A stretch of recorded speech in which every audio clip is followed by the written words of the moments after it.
the Samsung Galaxy Note 20 Ultra or the iPhone 11 Pro Max. Which one should you guys get? But wait, Daniel, this is such an unfair comparison because you see the iPhone 12 will be launching next month. Well, technically that would actually be in October as they will be delayed. Now, we will be doing another video when the iPhone 12 releases comparing the iPhone 12 to the Note 20 Ultra, but until that happens, this is Samsung's non-foldable flagship versus Apple's non-foldable flagship. So taking a look at the design of these two phones, they couldn't really be any more different. The iPhone 11 Pro Max features the same design from the front as the iPhone XS Max from 2018 and the iPhone X from 2017.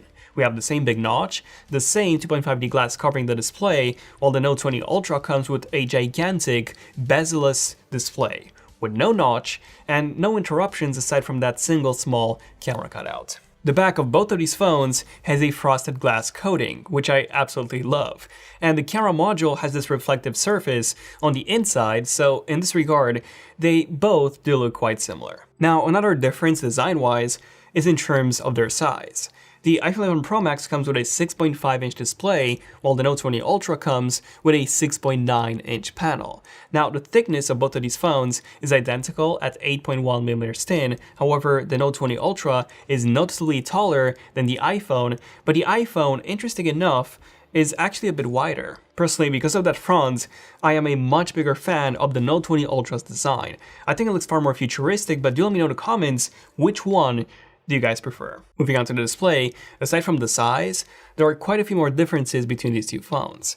So first of all, the Note 20 Ultra has a 120Hz refresh rate panel, making everything you do on this phone, from scrolling to even playing games, twice more fluid and more responsive than it is on the iPhone.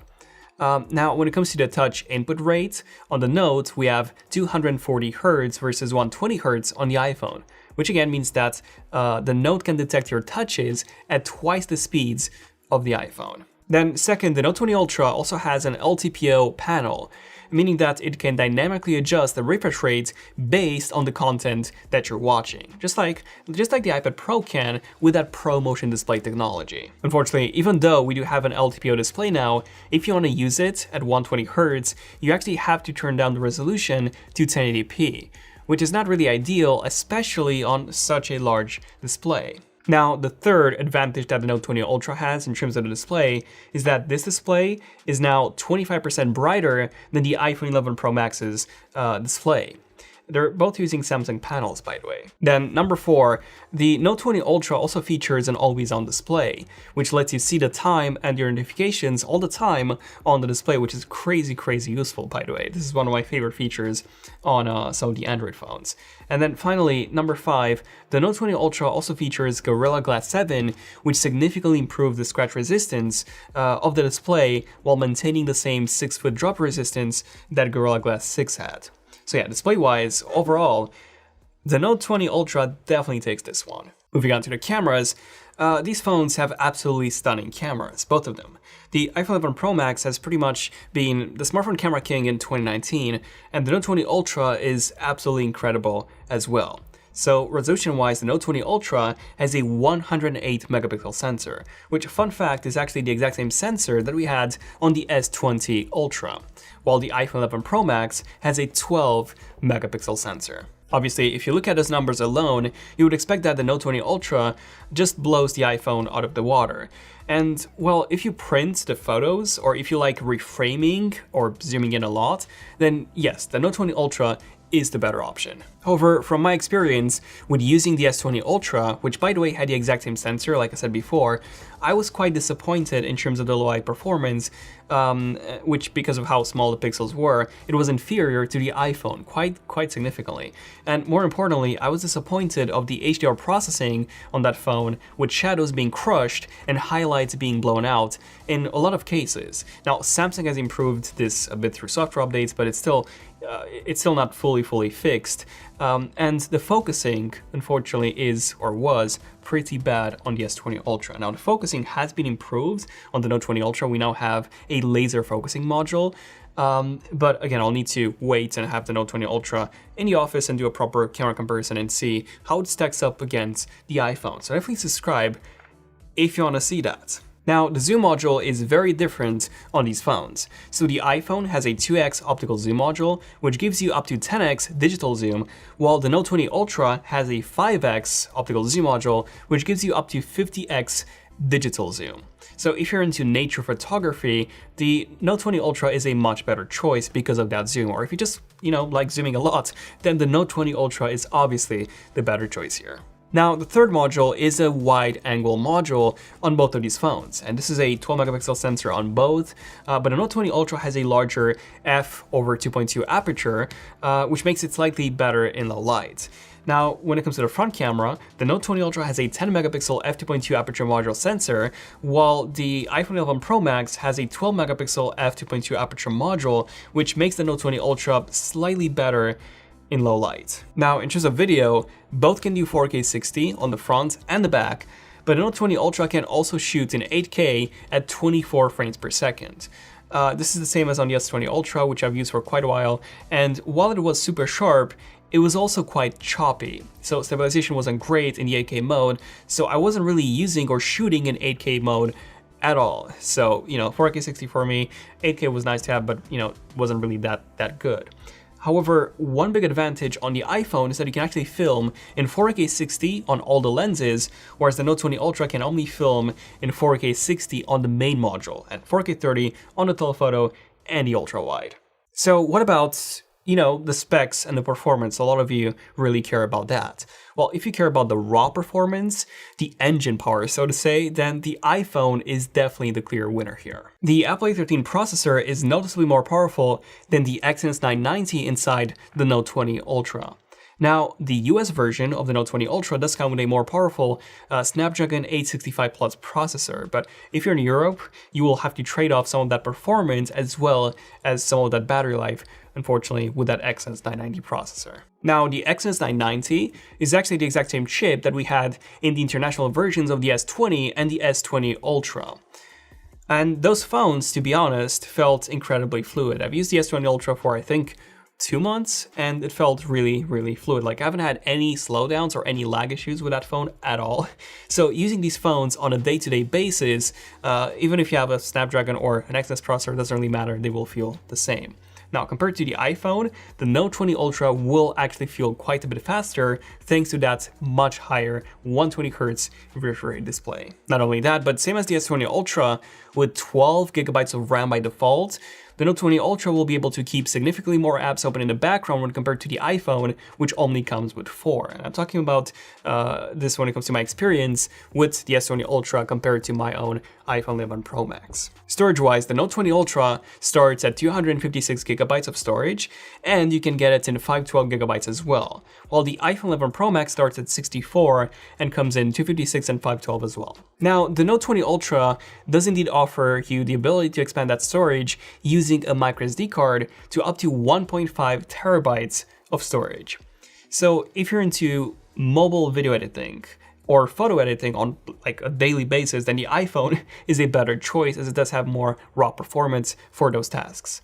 But for everyday use and storing loads of data, the Note 20 Ultra is the much better choice here. Okay, so up until this point, it seems that the Note 20 Ultra is winning. So what about special features? Are there any features that are unique to each phone? Well, sure. The iPhone has Face ID, for example, which is an incredibly fast way to unlock your phone. Then the Note 20 Ultra also features faster wireless charging, so 15 watts compared to 7.5 watts on the iPhone, but the iPhone has a better water resistance, up to 4 meters of depth, up to 30 minutes compared to 1.5 meters, up to 30 minutes on the Note 20 Ultra. But then the Note 20 Ultra has reverse wireless charging, which the iPhone does not, which means that you can actually charge any wireless headphones from the back of it, including the AirPods. The Note 20 Ultra also features 5G, as well as true side-by-side multitasking, something that the iPhone still does not support, not even in iOS 14, which makes it the ideal choice, I'm talking about the Note 20 Ultra, for heavy business users. Speaking of that, the Note 20 does have 2 massive features that make it ideal for productivity. So the first one is the S Pen, which is a built-in stylus that gets smarter and smarter year by year. So this year, you can use it to even control your Note entirely using just the S Pen and gestures in the air, which is pretty cool. Obviously, the main usage scenario for the S Pen is for taking notes or highlighting certain elements on a document. Now, the second feature is called Dex, and this is really cool. So it allows you to turn your Note into pretty much a full desktop computer. All you need to do is just connect a monitor and a wireless keyboard and a wireless mouse, and you're all set.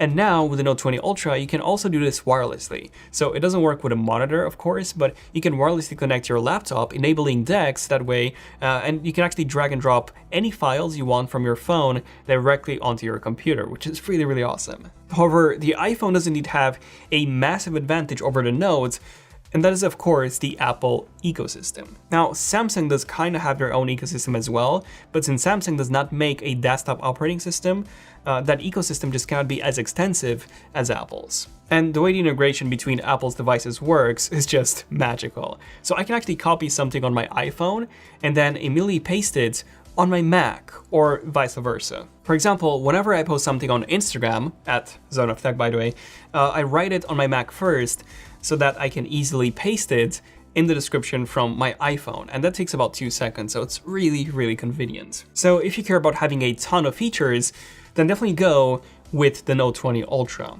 But if you want to invest into a larger ecosystem of devices, then the iPhone is the better choice here. So now, what about the actual battery life? Well, in terms of the battery size at least, the iPhone 11 Pro Max comes with a 3969 mAh battery, while the Note 20 Ultra comes with a 4500 mAh battery, so quite a bit larger. Now, I don't have the Note 20 Ultra just yet to properly test it, but from my experience using the Note 10 Plus, which had the exact same battery size, this one could easily last me for an entire day, just not as much as the iPhone 11 Pro Max would last me for. This is, by the way, still a beast when it comes to the battery life. Speaking of the battery, they both support fast charging, so 18 watts for the iPhone and 25 watts for the Note 20 Ultra. However, they can both charge to 50% in just about 30 minutes of charge. Okay, so in the end, which one should you guys get? The Note 20 Ultra or the iPhone 11 Pro Max? Well, at the moment, they're both £1,150 in the UK, so exactly the same price, but once the iPhone 12 Pro releases, the 12 Pro Max especially, the iPhone 11 Pro Max's price would go down. So in that case, essentially, if you're looking to get into the Apple ecosystem, or you already have a few Apple products like a Mac and iPad, then the iPhone is the better choice here. However, if you are a power user and you need a device that can replace your entire computer on the go, or even at home, then the Note 20 Ultra is indeed the best choice here. By the way, a video comparing the Note 20 Ultra versus the iPhone 12 Pro Max will be out once 12 Pro Max actually releases, so definitely stay tuned for that. Definitely subscribe and enable notifications for more videos on the Note 20 Ultra. We've actually uploaded a recent video on the Galaxy Fold 2, which you can watch right here in case you missed it. Let me know which one would you guys pick and why. I'm Daniel, this has been Zone of Tech, and I'll see you guys in the next one. Zone of Tech, signing out. Cheers.